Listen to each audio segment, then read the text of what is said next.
సనాతన ధర్మంలో ఎన్నో మహాకావ్యాలున్నాయి. కానీ మనిషి జీవితానికి ఆదర్శంగా నిలిచి ధర్మ మార్గంలో ఎలా నడుచుకోవాలని చెప్పేదే మహాభారతం. ఇది కేవలం రాజులు, యుద్ధాల కథే కాదు, మానవ విలువలను తెలిపే మహాకావ్యం. ఇది ధర్మం, త్యాగం, జ్ఞానం, భక్తి అన్నీ కలిసిన దివ్యగాథల ప్రయాణం. Welcome to universe of divine. అది ద్వాపర యుగం. భూమి మీద ధర్మం తగ్గిపోతూ ఉన్న సమయం. ఆ కాలంలో కురువంశం అనే రాజవంశం ధర్మానికి ప్రతీకగా నిలిచింది. ఈ వంశానికి ఆరంభం ఒక మహానుభావుడు కురు అనే రాజు వల్ల జరిగింది. ఆయన భూమిపై ఒక పవిత్ర ప్రదేశం నిర్మించాలి అనుకున్నాడు. అలా సృష్టించిందే కురుక్షేత్రం. దేవతలు సంతోషించి ఈ కురుక్షేత్రం ఎప్పటికీ ధర్మక్షేత్రంగానే ప్రసిద్ధి చెందుతుంది, నీ పేరు మీద ఈ వంశం కొనసాగుతుంది అని ఆశీర్వదించారు.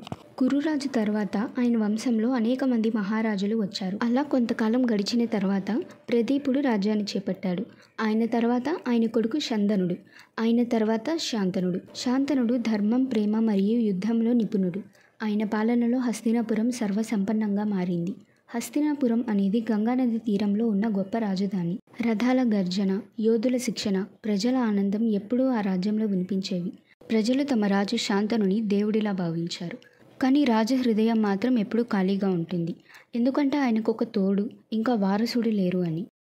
ఒకరోజు శాంతనుడు గంగానది తీరంలో వేటకు వెళ్ళాడు. అక్కడ ఆయన గంగాదేవిని చూశాడు. ఆ సౌందర్యం వర్ణించలేనిది. ఆమె నదీ తీరంలో నడుస్తూ మెరిసిపోతోంది. రాజు ఆమెని చూసి మంత్రముగ్ధుడయ్యాడు.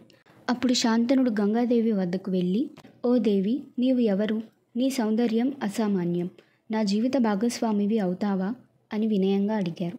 అప్పుడు గంగాదేవి చిరునవ్వుతో, మహారాజా, నేను మీ భార్యనవుతాను. కానీ మీరు నాకు ఒక మాట ఇవ్వాలి. నేను ఏం చేసినా నన్ను ఆపకూడదు, నన్ను ప్రశ్నించకూడదు అని అంటుంది. అప్పుడు శాంతనుడు అంగీకరిస్తాడు. అలా గంగాదేవి మరియు శాంతనుడు వివాహం చేసుకున్నారు. వివాహం తర్వాత కొంతకాలం గడిచింది. గంగాదేవి గర్భవతి అవుతుంది.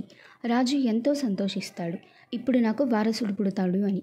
కానీ ఆశ్చర్యం ఏమిటంటే బిడ్డ పుట్టగానే గంగాదేవి ఆ శిశువుని గంగానదిలో వేయడం ప్రారంభించింది. శాంతనుడు ఆశ్చర్యంతో చూసేవాడు.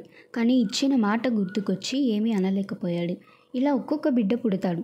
కానీ గంగా ఆ బిడ్డను నదిలో కలిపేస్తుంది. ఒకటి కాదు, రెండు కాదు, 7 పిల్లలు ఇలానే గంగలో కలిసిపోయారు. శాంతనుడు చాలా బాధపడేవారు. ఆయన మనసులో అనేక ప్రశ్నలు. కానీ మాట ఇచ్చినందున నోరు తెరవలేకపోయారు. 8వ బిడ్డను కూడా గంగ నదిలో కలిపేయబోతే ఇక ఆగలేక రాజు ప్రశ్నిస్తాడు, ఎందుకు ఇలా చేస్తున్నావు అని. అప్పుడు గంగాదేవి, మహారాజా, మీరు నాకు ఇచ్చిన మాట తప్పారు. కానీ ఇప్పుడు నా రహస్యం మీకు చెబుతాను. నేను దేవలోకంలోని వసువుల తల్లిని. ఒకసారి వసువులు మహర్షి వశిష్ఠుని గోవును దొంగలించారు. ఆ ఋషి కోపంతో వారిని శపించాడు, మీరు మానవలోకంలో జన్మిస్తారు అని. ఈ శాపం నుంచి మమ్మల్ని మీరే విముక్తి చేయాలి అని ఆ వసువులు నాకు ప్రార్థించారు. 7 వసువులు మాత్రం పుట్టగానే విముక్తి పొందుతారు. కానీ ఈ తప్పు చేసిన దేవ్ అనే వసువు మాత్రం ఎక్కువ కాలం మానవ జీవితాన్ని గడపాలి. ఇలా చెప్పి గంగాదేవి ఆ బిడ్డను చూసి, ఇతడు సాధారణ శిశువు కాదు, ధర్మానికి ప్రతీకగా యుగ యుగాలకు నిలిచే మహాత్ముడవుతాడు. భూమిపై అతని పేరు శాశ్వతంగా వినిపిస్తుంది. ఈ పిల్లాడికి దేవవ్రతుడు అని పేరు పెడుతున్నాను. దేవతల వరప్రసాదంతో పుట్టిన ఈ పిల్లవాడు ఎప్పటికీ ధర్మ మార్గంలో నడుస్తాడు, మీ వంశానికి కీర్తిని తెస్తాడు. ఈ బిడ్డను నేను స్వయంగా దేవలోకానికి తీసుకెళ్తాను. అక్కడ బ్రహ్మ నుండి శస్త్రాలు, ఇంద్రుని నుంచి దివ్యాస్త్రాలు నేర్పిస్తాను. వశిష్ఠుడి వంటి మహర్షుల వద్ద ధర్మబోధ నేర్పిస్తాను. ఆ తర్వాత భూమిపై తిరిగి పంపిస్తాను, పూర్తి విద్యతో, సంపూర్ణ శక్తితో. అలా చెప్పి గంగ తన కుమారుణ్ణి తీసుకొని దేవలోకానికి వెళ్ళిపోయింది. సంవత్సరాలు గడిచాయి. శాంతనుడు తన రాజ్య పాలనలో మునిగిపోయాడు. కానీ గంగ జ్ఞాపకం ఆయన హృదయం నుండి ఎప్పుడూ తొలగలేదు. కొంతకాలం తర్వాత గంగాదేవి భీష్ముడికి అన్ని విద్యలు నేర్పించి, ధర్మాన్ని పూర్తిగా వివరించి, సంపూర్ణ యోధుడిగా తయారు చేసి శాంతనుడికి అప్పగించి తిరిగి వెళ్ళిపోతుంది. ఒకరోజు గంగానది ఒడ్డున వేటకు వెళ్ళిన రాజు నది మీద తేలుతూ వస్తున్న ఒక సువాసన గల పుష్పమాల చూడగానే ఆగిపోయాడు. ఆ మాల వాసనతో ఆయన మనసు మత్తులో మునిగిపోయింది. ఆ సువాసన ఎవరి దగ్గర నుండి వస్తుందో తెలుసుకోవాలనే ఆసక్తితో ఆయన నదీ తీరమున ముందుకు నడిచారు. అక్కడ శాంతనుడికి పడవ నడుపుతూ ఉన్న ఒక అందమైన స్త్రీ కనిపించింది. ఆమె పేరు సత్యవతి. ఆమె దాసరాజు యొక్క పెంపుడు కుమార్తె. ఈమె ఉపరిచర వసువుకు మరియు చేపగా మారిన అద్రిక అనే అప్సరకు జన్మించింది. ఈమె నుంచి ఎప్పుడు చేపల వాసన వచ్చేది. కానీ పరాశర మహర్షి యొక్క వరం వల్ల ఈమె నుంచి పూల గంధం రావడం ప్రారంభమైంది. అందుకే ఆమెను గంధవతి లేదా మత్స్య గంధ అని పిలుస్తారు. సత్యవతిని చూసిన క్షణమే రాజు శంతనుడి మనసు కదిలిపోయింది. ఆమెను పెళ్లి చేసుకోవాలనుంది అని ఆమె తండ్రి దగ్గరికి వెళ్ళి అడుగుతారు. కానీ ఆమె తండ్రి ఒక షరతు పెట్టాడు. నా కుమార్తెకు పుట్టే కుమారుడే హస్తినాపుర సింహాసనాధికారి కావాలి అని. ఆ మాట విన్న రాజు మూగబోయాడు. ఎందుకంటే ఆయన తర్వాత దేవవ్రతుడే రాజ్యాన్ని చేపట్టాలి కనుక. రాజు తన ప్రేమను త్యజించాడు.